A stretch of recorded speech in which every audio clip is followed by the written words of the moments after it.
যোৱা আমাৰ 8/8/2024 তাৰিখত আমাৰ মনোনয়ন পত্ৰ দাখিল কৰাৰ যিটো দিন ধাৰ্য কৰিছে গুৱাহাটী উচ্চ ন্যায়ালয় মহামান্য উচ্চ ন্যায়ালয়ে এইটো নিৰ্দেশ মৰ্মে আমি অলৰেডি প্ৰস্তুত কৰি আমাৰ বোৰ্ডৰ পৰা প্ৰস্তাৱখন লৈ আমি অলৰেডি ARCS মহোদয়ক আমি অলৰেডি প্ৰেৰণ কৰি দিছোঁ আৰু আমি ইচ্ছুক অংশীদাৰসকলক আমি এইটো অৱগত কৰিব খুজিছোঁ যে যিহেতু ভেৰি শৰ্ট টাইম কাৰণ আমাৰ হাতত কোনো সময় নাই আৰু আমাৰ কোনো কৰিবলগীয়া একো নাই কাৰণ গুৱাহাটী উচ্চ ন্যায়ালয়ৰ হাইকোৰ্টৰ নিৰ্দেশটো আমাৰ প্ৰত্যেকটো মানুহৰে মানা উচিত আৰু মানিব লাগিবই কাৰণ কালি আমাৰ যিটো নমিনেশ্যন হৈ আছে এইটো নমিনেশ্যনৰ কাৰণে আজি আপোনালোকক মাতি আমি আনিছোঁ কাৰণ আমি এজন এজনকৈ কোৱাটো সম্ভৱ নহ'ব কাৰণ কালি আমাৰ এইটোৰ যোগেদি আপোনালোকৰ মিডিয়াৰ যোগেদি প্ৰত্যেকটো জামাধাৰাত সমবায় সমিতিৰ অংশীদাৰসকলক আমি আহ্বান কৰি আছোঁ যে কালি 8/8/2024 তাৰিখত আমাৰ জামাধাৰাত সমবায় সমিতিৰ মনোনয়ন পত্ৰ হ'ব 10টা বজাৰ পৰা 1টা বজালৈকে আৰু স্কুটনি হ'ব 1টা বজাৰ পৰা তাৰপিছত 10 তাৰিখত আমাৰ মনোনয়ন উজ্জ্বল কৰাৰ সময় দিছে আৰু 18 তাৰিখত আমাৰ AGM আৰু মানে ইলেকশ্যন নিৰ্বাচন অনুষ্ঠিত হ'ব আমাৰ জামাধাৰহাট জনতা HS স্কুল প্ৰাংগণত নিৰ্বাচনটো হ'ল আমাৰ আপোনাৰ 18/8/2024 নিৰ্বাচন 8/8/2024 মনোনয়ন পত্ৰ দাখিল হ'ব আৰু 10/8/2024 আমাৰ মনোনয়ন উজ্জ্বল কৰাৰ সময় মনোনয়ন দাখিল কৰাৰ কাৰণে আপোনাৰ very simple easy method as per act সমবায় সমিতি এইটো আমাক নিৰ্দেশ দিছে ARCS মহোদয়ে জাননীৰ মাধ্যমত আমি অলৰেডি কৰি দিছোঁ মনোনয়নৰ কাৰণে আপোনাৰ 5000 মাচুল এটা আমাৰ সমবায় সমিতিৰ পৰা ল'ব লাগিব মানি ৰিচিপ্ট তাৰপিছত মনোনয়নৰ মাচুল ঘূৰাই দিয়া নহ'ব মানে এইটো আমাৰ এক্টত আছে মনোনয়নৰ প্ৰমাণ পত্ৰখন সমবায় সমিতিৰ কাৰ্যালয়ৰ পৰা মানে আমাৰ সমিতিৰ কাৰ্যালয়ৰ পৰা সম্পাদকৰ হাতৰ পৰা ল'ব লাগিব তাৰপিছত যদি আৰু এটা নিয়মাৱলী আমাৰ দিছে দুখ হ'লেও এতিয়া উপায় নাই কাৰণ এইটো বস্তুখিনি আমাৰ পূৰণ কৰিবই লাগিব যদি কোনো ব্যক্তিয়ে আমাৰ যোৱা 5 বছৰৰ বছৰেকীয়া সাধাৰণ সভাত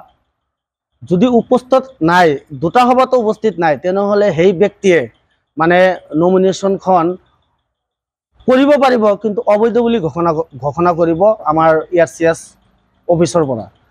এইটো কথা হ'ল এইটো আমাৰ 2007 এক মৰ্মে যি নটিফিকেশ্যন হৈছে এইটো 2007 এক মৰ্মে সমবায়ৰ এক মৰ্মে নটিফিকেশ্যন হৈছে ইয়াত আমাৰ কৰিবলগীয়া একো নাই আৰু গুৱাহাটী উচ্চতম ন্যায়ালয়ৰ হাইকোৰ্টৰ আদেশ মৰ্মে আমি এইবিলাক কৰি আছোঁ আমি প্ৰত্যেকটো ভোটাৰ অংশীদাৰসকলক আমি আহ্বান জনাইছোঁ আপোনালোকে এইখন বস্তু হাইকোৰ্টৰ অৰ্ডাৰটো মানি লৈ আপোনালোকে যাতে যি ইচ্ছুক প্ৰাৰ্থী আছে সেই প্ৰাৰ্থীসকলে কালি মনোনয়ন পত্ৰ দাখিল কৰিব পাৰিব আৰু অংশীদাৰসকলক আমি বিনম্ৰ অনুৰোধ জনাইছোঁ 18/8/2024 তাৰিখে আপোনালোকৰ নিৰ্বাচনৰ দিন আছে এই নিৰ্বাচনৰ দিনত আপোনালোকে আহি আপোনাৰ মন পছন্দ যি মানে মনোনয়ন পত্ৰ কেণ্ডিডেট হ'ব তাক আপোনালোকে বিপুল ভোট দি মানে জিকাব বুলি আশা ৰাখি আমি আমাৰ মানে এইখিনি নথিপত্ৰৰ মাজত আপোনাৰ এড্ৰেছ প্ৰুফ লাগিব এইটো ভোটাৰ ID হ'লেও হ'ব আৰু আধাৰ কাৰ্ড হ'লেও হ'ব মনোনয়ন পত্ৰৰ ক্ষেত্ৰত আমি কৰি দিছোঁ পইণ্টটো মই ভুলি গৈছোঁ আমি যেতিয়া নমিনেশ্যন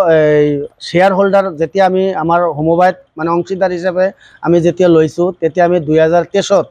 10/5/2023 আমি এই শ্বেয়াৰ হোল্ডাৰবিলাক অলৰেডি আমাৰ ARCS মহোদয়ে এপ্ৰুভেল দিছে আৰু 2024 যিটো 25 ইলেকশ্যন হ'ব সেই 2023 আৰু 24 ইলেকশ্যন ভোটাৰ লিষ্ট দি 24-25 ইলেকশ্যন হ'ব এইটো অলৰেডি আমাৰ ARCS মহোদয়ৰ ফালৰ পৰা আমি এপ্ৰুভেল পাইছোঁ আৰু কথা হ'ল এই যে নতুন শ্বেয়াৰবিলাক যে আহিছে গোটেইবিলাক বৈধ শ্বেয়াৰ ইয়াত কোনো অবৈধ শ্বেয়াৰ নাই আমি 100%